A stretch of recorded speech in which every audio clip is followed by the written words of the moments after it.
Remember, you don't feel disposable because you're unlovable. You feel disposable because you poured emotional labor into people who never had the capacity to pour it back. Your inner child, your inner teen, your maladaptive adult did their best using old strategies that once kept you safer in connection. But you aren't that child anymore. You aren't that teen. And you aren't that exhausted adult doing all the work. You have a conscious adult on board now. You have the boundary pyramid. You have tools that help you protect your energy, redefine access, and choose relationships from alignment instead of fear. Welcome to Grow with Robin Breckenridge, a podcast about stepping into the most fully expressed, aligned, and conscious version of yourself. Here, we dive into the real work of personal growth, establishing boundaries, understanding your patterns, building self-trust, healing emotional wounds, and creating relationships that feel safe, authentic, and fulfilling. I'm Robin, a life and relationship coach, and in each episode, we'll explore the tools, insights, and conversations that will help you not just improve your life and relationships, but truly transform them. You don't have to just go through it. Let's grow through it. And let's do it together. Hi, everyone, and welcome back to the podcast. Today, we are talking about something that has been something that I've dealt with in my own life over and over and over again. And I don't think it would be fair for me to talk about or teach boundaries and how to take care of parts of self without bringing up that those things impact our relationships. Sometimes if a relationship is built on you being boundaryless or not having needs, suddenly having boundaries or communicating your needs can end that relationship. It can upset people, specifically maybe boundary pushers that you're in relationship with. And it can bring about some old familiar feelings. So I kind of used myself as an example for this episode today. There's been a lot of times that I have set boundaries in my life and then felt really disposable. Like, oh, okay, I served a purpose. And now that I'm not going to, make it all about you or not consider how I feel, people leave or the relationship shifts. I think it's a very relatable thing. A lot of us have felt disposable in our life, but it's not always something that we talk about in our relationships. So I wanted to discuss that today. The feeling of being disposable, like you're only valued when you're giving, or maybe that relationships stop or change when you stop over functioning. Or maybe the second you set a boundary or have a need, people become cold, disapproving, or things shift, or even worse, maybe people disappear. So I want to start with this. If you have ever felt disposable, it doesn't mean you weren't worth holding on to. It doesn't mean you're unlovable. And it absolutely does not mean you were disposable. What it does mean, though, is that there's a pattern here. A pattern that's shaped by your parts of self, shaped by your earliest relational experiences, and shaped by giving people trust level access on the boundary pyramid for people who did not belong in that category.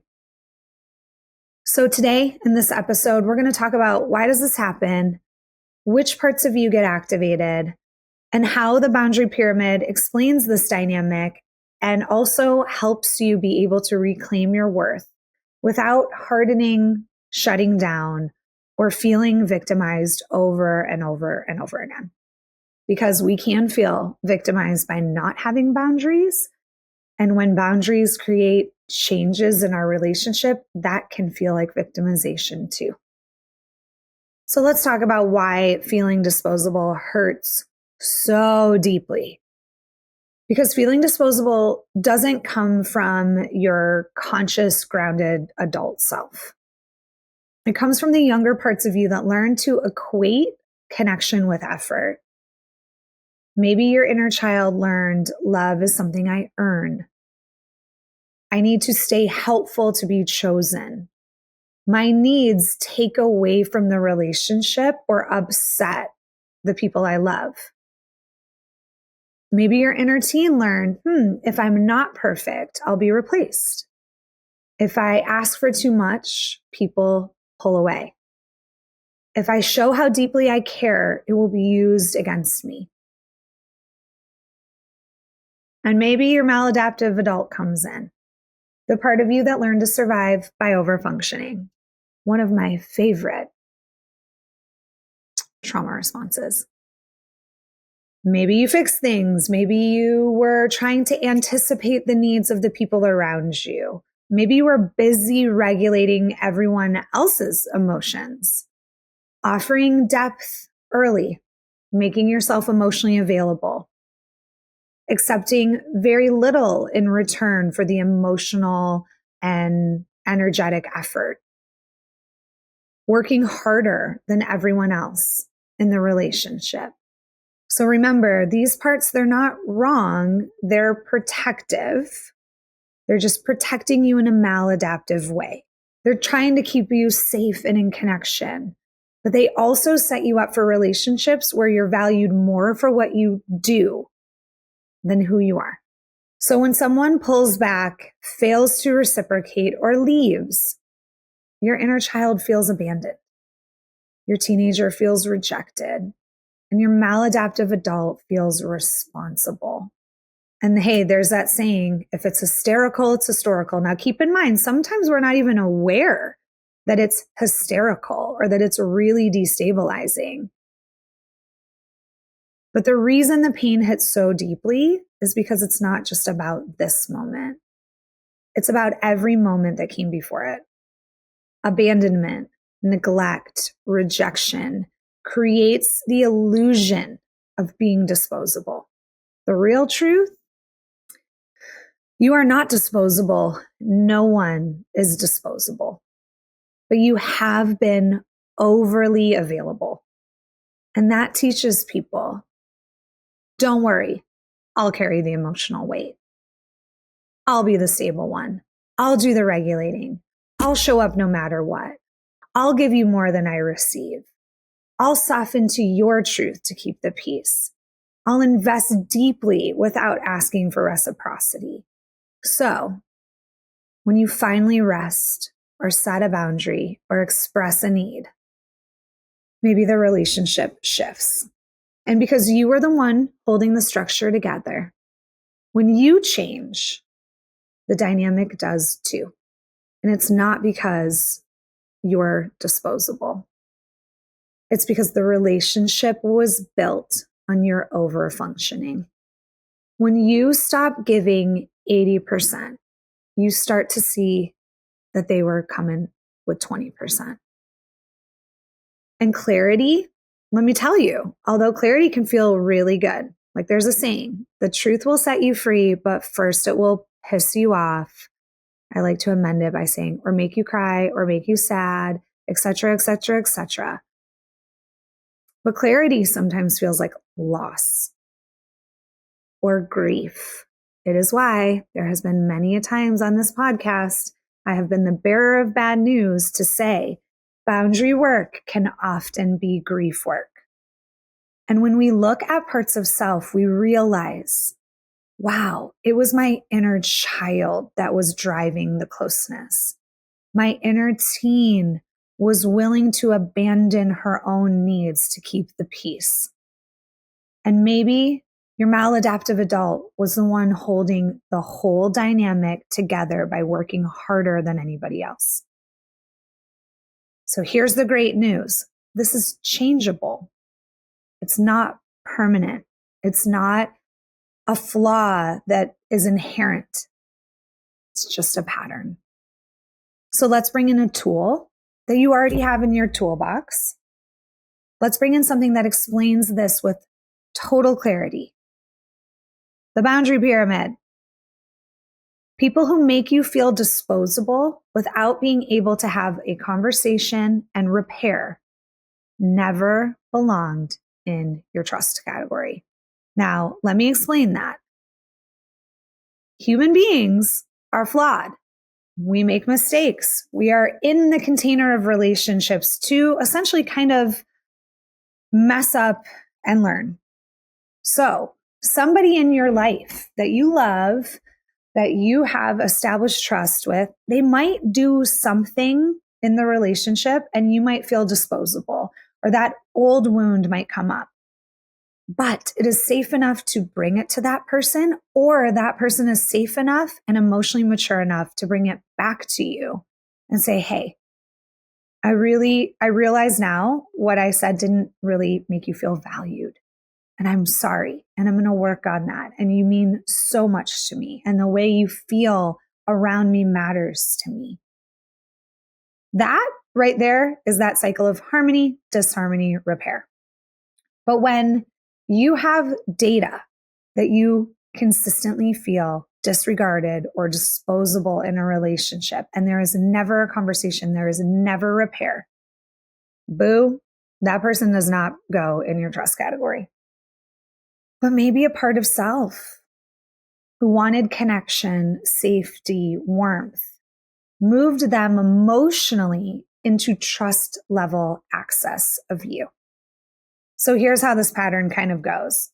They haven't earned emotional intimacy. Intimacy means into me, you see. In that trust category, we are letting people see us, not just the masked, kind, nice version, the part that's a human, the part that has feelings, that has parts of self, that might have some trauma that we're bringing into the relationship. That trust category says, you're safe enough for me to bring all parts or almost all parts of me to this relationship. So if they have not earned emotional intimacy, that means they have not shown you reliability, consistency, attunement. And if you want to rewind back to the episodes on the boundary pyramid, go back and listen. And I gave invitations for you to even write some of your own characteristics for people to be able to fit in that trust category. But generally speaking, some main ingredients: reliability, consistency, attunement, maturity. 2, you bypass that data and offer trust tier access to you. You give them your depth, your emotional availability, your care, your wisdom, all of your goodness. And 3, that connection feels deeper than it actually is because the depth is coming from you, not the reciprocity. So when you stop overfunctioning, they drop back down that pyramid. Remember, the pyramid is not a demotion system. It's a system for internal clarity.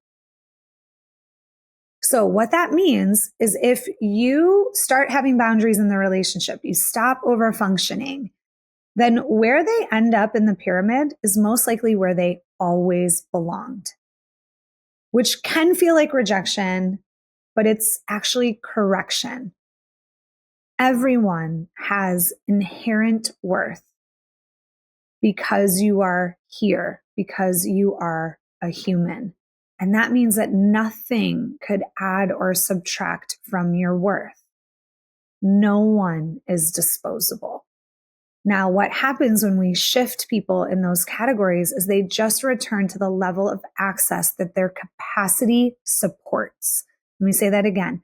They just return to the level of access their capacity supports. Your inner child wasn't wrong about wanting connection. Your inner child was confused about who to offer it to. And your inner teen wasn't being extra or overreacting or dramatic. They just sensed the misalignment and didn't know how to have boundaries. And now your conscious adult gets to recalibrate access based on behavior and emotional safety, not longing. So here are 5 internal shifts that begin rewiring this pattern today. These are subtle, compassionate shifts that move you out of overfunctioning and into worth-based relating. 1, Pause before you give help or fix. Before you step into emotional labor, ask, get curious. Is this generosity or fear? Am I contributing or securing or controlling? Even if a small part of the effort is about keeping connection, because guess what, guys? We're hardwired for connection. We do want connection with people. This just means that your conscious adult steps in and slows or pauses the impulse, the implicit reaction. This one pause can interrupt your lifelong pattern. 2, regulate before you respond. Your wounded parts, they're going to react fast. Your inner child might react fast. Your inner teenager might defend fast. Your maladaptive adult might fix fast. But your conscious adult responds slow. Force is fear. It is totally okay to slow down, get curious, process, and then show up. 3, let people reveal their capacity. Instead of initiating, smoothing things over, filling awkward silence, regulating other people's emotions, guessing what they need, pull back. You can pull back 1%, 10%, 20%, 100%, whatever you want to do. Just enough space for clarity. Remember, get curious, get curious, get curious. One of the best things you're going to hear on this podcast. Your job is to observe. Right now, if you are new to this work, even if you're not new to this work, but specifically if you're new to this work, every relationship you're in right now is an experiment and you are collecting data about how emotionally safe you feel around this person, their behavior, and how you feel. So your job is to observe, not to perform, not to compensate or overextend. When you stop holding the relationship together by your overfunctioning, the boundary pyramid starts to reveal itself naturally. People start to show you where they belong on the pyramid. You don't even have to assign it. Number 4, practice 1 micro boundary a day. Remember, it's not always about the macro actions. The micro actions build over time. It can sound like, yeah, thank you for the invite, but I'm not available tonight. You know what? Let me think about that and get back to you. Yeah, I need a little bit of time to process that. That doesn't work for me today. Every small boundary teaches your nervous system. Connection survives my truth. I don't have to shrink to be safe. I don't need to overfunction to be worthy. This starts building a new internal architecture for our self-worth. 5, self-seat your inner child and teen before interactions. This changes everything. Before any relational moment, a conversation, a date, a family interaction, say internally, I like to put my hand on my heart when I talk to my inner child. I strongly encourage you to do the same. Little one, you don't have to earn love today. Teen, you don't have to prove anything. I, the conscious adult, will lead us. I got us. When your adult self leads, you naturally stop offering trust tier access to shared interest people. You stop overgiving, stop shrinking, stop performing to belong. Now listen, I am all for generosity. This is not black and white. I am a very generous person. I encourage love and generosity. This isn't about being stingy. It's about operating from your worth. Remember, you don't feel disposable because you're unlovable. You feel disposable because you poured emotional labor into people who never had the capacity to pour it back. Your inner child, your inner teen, your maladaptive adult did their best using old strategies that once kept you safer in connection. But you aren't that child anymore. You aren't that teen. And you aren't that exhausted adult doing all the work. You have a conscious adult on board now. You have the boundary pyramid. You have tools that help you protect your energy, redefine access, and choose relationships from alignment instead of fear. You are never disposable. You are misallocated. And now you're learning to place people where they belong, to choose relationships that can meet you, and to let go of the ones that can't, or to just let them shift. You are not hard to love. You're just done being loved in ways that are not in alignment for you. I'm so glad you're here, and I'll see you next week. That's it for today's episode. Thank you so much for being here and for doing this work. If this episode resonated with you, I'd love to hear your thoughts. Come connect with me over on TikTok at Robin Breckenridge or Instagram at Coach with Robin, where I share even more insights, tools, and conversations around boundaries, self-trust, relational healing, and so much more. And just a quick reminder, this podcast is for educational and personal growth purposes only. The insights and tools I share are based on my experience as a life and relationship coach and are meant for general guidance. Each person's story is unique, and the nuances of individual experiences can't always be addressed in this format. What's shared here may not be applicable to every situation, especially those involving abuse, oppression, severe mental illness, or systematic harm.